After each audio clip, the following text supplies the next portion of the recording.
turn over to questions for Coach Sumlin. Your overall thoughts on the defense's performance tonight? You know, I thought just in the locker room, I said, you know, that was really a gutty performance. You know, it's 2 weeks in a row in the second half where the guys have really played very, very well. Been able to, we gave up what score last week against USC just once, right? And then this week, you know, really kind of the same story except for the things that we've been harping on, turnovers, you know, and getting off the field. You know, we struggled in the first half. They were all third down situations that were third and long, which is, you know, just been a nemesis for us, and that didn't happen in the second half. And being able to get off the field on third down, being able to hold again on a fourth down situation, and then, you know, the turnovers. I mean, and to force those, you know, it's like anything else. The hidden plays, you know, we've dropped those balls early this year. We made the plays, and then we're able to get some pressure on the quarterback and get the ball out. So, you know, it's a combination of a lot of things in games like that. You know, it's like anything else. You know, you have games where your defense may not be playing that well, and the offense's job is to score one more point than the opponent to win. Special teams falls into that category. Obviously, we're working on a lot of different things there. But in a game like that where we're struggling offensively, you know, your defense needs to keep you in the game or keep you ahead, and they did that. What kind of boost can this give your guys in terms of confidence coming out here today, beating a good Cal team? Oh, it does. I mean, you know, guys are excited downstairs, but we got a short week this week too. So, you know, we got a real short week coming up. You know, I think we're reasonably healthy, you know, with guys coming out of this game. Had some guys miss the game with some other injuries. But, you know, all in all, I think, you know, there are a lot of lessons to be learned, as there are every week. But certainly there's got to be some confidence, just some growing confidence out of some guys who had some success tonight. That's what happens, you know. And then we've got to figure out, hey, look, we got to keep getting better. We just have to. And you know, I'll say this: it's an interesting group of guys, just because, you know, you look at these games that we've played, these 6 games, and you know, they've never quit. They've played hard to the end of every game. When the ones we've lost, we've played hard. The ones we've won, and because of that, and I mean, we had that discussion on Monday. They haven't always done everything right, and you know, the things that we can control with penalties and things like that, you know, we have to keep getting better, and we have to keep taking another step. But the thing that gives us a chance in all of these games has been their effort. And as long as we can continue to have that effort, you know, we're going to have a chance to win games. What was the thought process behind putting Jamari in for a series there? We were going to play him in the third series, no matter what. And so, you know, the decision was unless we were 15-yard line or less backed up. So he was going to go in the third series, and then you know, and then in the second half we're going to do the same thing basically. But you know, the third quarter we didn't have the ball, and then the third quarter actually became the game became a field position game, and I just didn't want to put him in a position back there. You know, one of the biggest series, even though we didn't score, but the fourth down stop, right? And then based on what we wanted to do, we wanted to get him in there, but you know, I just didn't want to put him in down back in that situation, a one-score game, backed up. But he wanted to go. He really wanted to go. That's the kind of kid he is. But you know, I think that series, even though we didn't score, but you know, Khalil pulling the ball and running and getting us back to, because the whole third quarter it was them at midfield and us coming out of the end zone. That flipped the field. We got to midfield and were able to knock them back down the field, and then the field position game kind of changed, and time was of the essence at that point. Putting Jamari in, was that just to try to spark the offense in some way? Was that kind of what? No, he's been getting reps. A lot of guys have been getting reps, and he's done a lot of good things at practice. Like I said, I wanted to get him in the third quarter, but the situation was not right to put him in that kind of situation and put everybody in that situation, and we just didn't have enough possessions. But going forward, we have a plan for that to get him and with some other guys that are practicing like crazy, take a little pressure off of Khalil, take some series off. I think you look at it at halftime and when he pulled it in the second quarter and he got tweaked again. So we have to have people ready to go, and the only way to do that is not just practice but get them in the game. That play where Colin intercepts it, then he fumbles, and then Azizi picks it up and runs it in. Have you ever seen anything like that before? I don't know. I mean, right now it's all going fast. So I'm just like you guys. Everybody. It's like a sack on a quarterback, where the quarterback doesn't see the guy coming and the whole stadium sees, oh no, get out of the way. And you can anticipate the sack strip fumble, right? And I see their running back closing in on Colin from behind. I'm like, no. And he goes to punch it, and you just say, oh, man. But, it's something we've been talking about. The loose ball situation early in the year, we talked about everybody running to the ball, everybody running to do some things and practicing those things. And Azizi, those are hustle plays, where a guy's just not go. They're running to help block or help escort, and you always talk about, well, the guy who has a nose for the ball. That's not what it is. He's just playing hard, and and a lot of times, when you play with that kind of effort, the ball's going to bounce your way more often than not if you're playing with effort, and that's really the moral of that story, because there's a lot of guys over there running the ball with Colin, and sometimes the ball bounces your way with effort, and that's what that can be the result. I think this is based on my research. First time in 3 years, you guys have had 2 defensive touchdowns in a game. What does that say about your defensive unit, Marcel? Say that again. First time since you beat UTSA in 2015, you had 2 defensive touchdowns in a game. They did a great job. I mean, I don't know about what happened. It's just like I said. The things we've been talking about is turnovers and those types of things, and it's that's something that we were disappointed with early in the year, and something that we've paid great attention to, and in games like this, when that happens, again, effort and guys listening and understanding, how important those things are in close games. You go back to the BYU game, we didn't get any, but we didn't turn it over, and the turnover margin situation gives us an opportunity. Gives us an opportunity to win games. What does it mean for a guy like Scotty Young to produce those plays in the fourth quarter after all the stuff he went through off the field? I don't know. It was a happy locker room. I didn't get a chance to talk to him.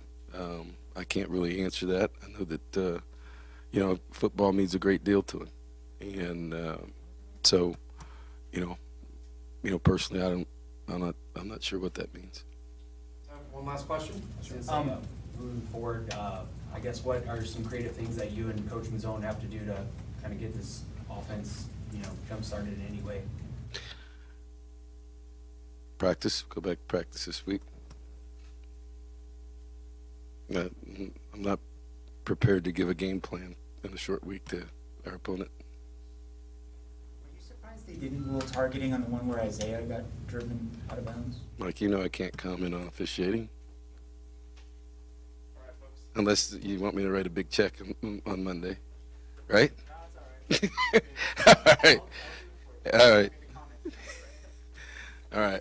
All right. Thanks. Players, wide receiver Tony Ellison on your left and quarterback Khalil Tate. defensive questions for these guys. Tony, what do you have to say about your guys' defense tonight? Absolutely incredible. Stepped up when it mattered, and it was great. It was fun to watch. That being said, the offense needs to pick it up next week. Khalil, what did you see out of the offense tonight? I saw some good things and some bad things. You know, it's always something to improve on, and I think, you know, we did just enough at least to get a win, but the defense played exceptionally well, and that helped us out a lot. What do you guys have to do going to Salt Lake City next week? Is it tough for you guys, 6 days until your next game, playing on Friday night? What's that like as a player to have? Well, it's a fast turnaround. You know, usually we play on Saturdays, but we play on Friday this week. So, I mean, it's all mental. You know, we just got to get back to the drawing board a day earlier than we would expect or we would like to, and get ready to go into a hostile environment. Tony, how would you describe that play where Colin intercepted the pass and he fumbled and it's easy to pick it up?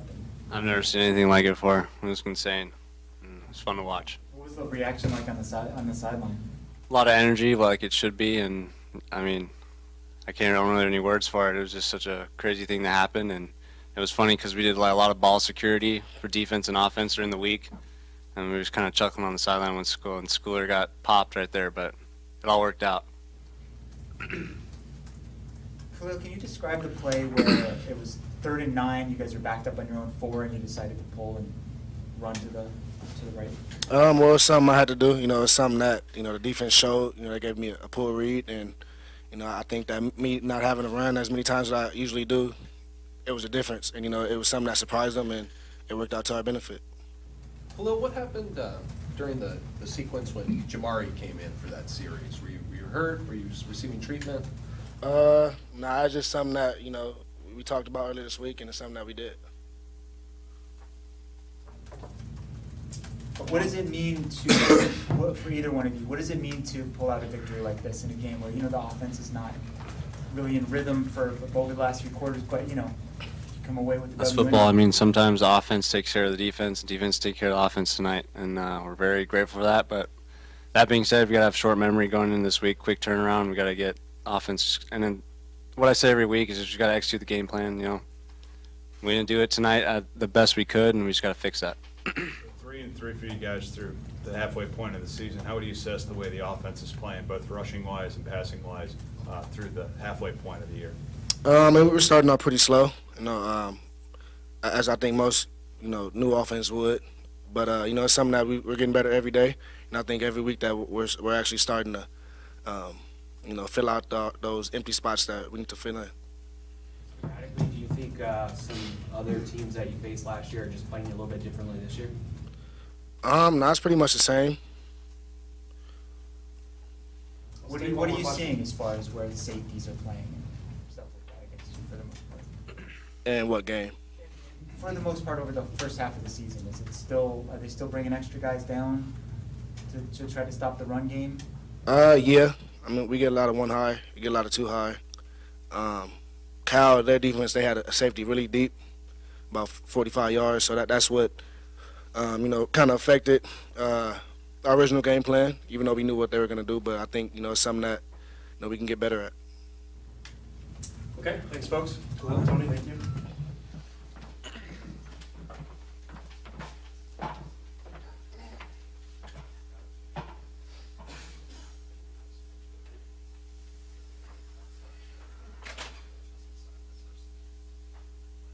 Here before Coach Sumlin will follow them. From your left to right, on the left, linebacker Colin Schooler, safety Scotty Young in the middle, and Azizi Hearn on the right. Colin and Azizi, was that probably the most wildest play you guys ever been a part of? Yeah, that was all planned too. So, Yeah. I mean, no, that went from good play, bad play, to great play, and that was a huge momentum swing. And you gotta have trust in my teammates to pick up the slack sometimes for me. Azizi, for you, did the ball just kind of land in your hands? And I mean, how did that play kind of unfold for you? My coach always tells me just get to the ball because being around the ball can only bring good things. So I just was doing my job and got rewarded for it. Scotty, after all that you've been through over the last year or so, what did it mean to get that pick 6 and a couple interceptions and really help your team win the game? You know, just go out. I just go out there every day and just work for my team. I put the pass behind me, so It's about what the team, what can I do to help the team win. You know, that's all I do every day. So. Can you guys talk about the stop on fourth and 1 there at the 3 and how big that was? Yeah, that was huge. I believe we're only up by 3 points at the time. So if they convert that or even score, then we don't have the lead anymore, and who knows what happens the rest of that game. But luckily, that just shows everybody doing their job, and that was a good stand. I just feel like forcing turnovers has been contagious for you the past couple of games. You just feel like it's been happening more and more just with seeing it. Yeah, and I also feel like the more pass rush we get and the more pressure we put on quarterbacks, that's when the turnovers start to happen. So if we can continue to build off that and get better every week, then we're going to see a lot more. You guys only had 1 interception in 5 games coming into tonight. You had 3 tonight alone. What was the key, I guess, for the second half? I guess that's for you, Scotty. You know, you had 2 alone tonight. First 5 games combined. What do you think? Was it something you saw from them tonight? Or what was the key, do you think, to forcing them to make turnovers? I think one thing is us. Coach Yates put in a great game plan for this week, but also every day we've been working on trying to take the ball away, get takeaways, and at the end of practice and during practice, strip the ball, whether it's punching it out, picking it off, just having a see ball, get ball type of mentality. So that's what we had tonight, and I think we have that in the last few weeks. That's why you've been seeing a lot of turnovers from us lately. Colin, you said last week that you wanted to be a better leader and be a guy that brought more energy on defense after the USC game. What changed for you personally tonight, and were you able to do that? Just the fact that we only had 2 wins to show for the whole offseason, and that's just unacceptable. Everybody on our team works so hard, and there's just so many little things that can go differently for us that can be game-changing, whether it's in the first quarter or in the final 2 minutes of a game. And I just feel like we're doing a better job of making those 50-50 plays, perhaps, and just everybody doing their job and getting to the ball. This be a turning point for your season. I mean, obviously last week a 4-point loss against USC. And I know what you guys kind of mentioned last week. You felt like that one kind of got away. Can a win like this really be a turning point for you guys this season? Yeah, I feel like that. We got up 10-0 pretty early, and if we don't give up 2 rushing touchdowns in the first half, it's 10-0 going in to halftime, and that's huge for us. We get the momentum coming in the second half, and I just feel like if we don't just mess up a little bit in the second quarter and not play Arizona football, then we're going to be beating teams a lot more. Did you expect them to start McElwain and for him to play pretty much the whole game? No, I expected them to rotate Garbers and him, but it doesn't matter who's playing quarterback. We've got the same mentality, just get to the ball and try to take it away. Time for a couple more questions. Do you feel like the defensive pass rush has been a little bit better and kind of making your job easier in coverage? Definitely. I think pass rushing and pass coverage, those go hand in hand. So if we're holding it down in the back end, that gives the D-line more time to get to the quarterback. And when the D-line is getting to the quarterback, that gives us time to make plays on the ball and stuff. So those correlate hand in hand. Scotty, how long did it take you to sort of feel like your old self out there after missing so much time in spring and training camp and so forth? You know, my passion for football wouldn't allow. Well, my passion for football allows me to just feel like I never left. So me being out there is everything. So I just go hard every day.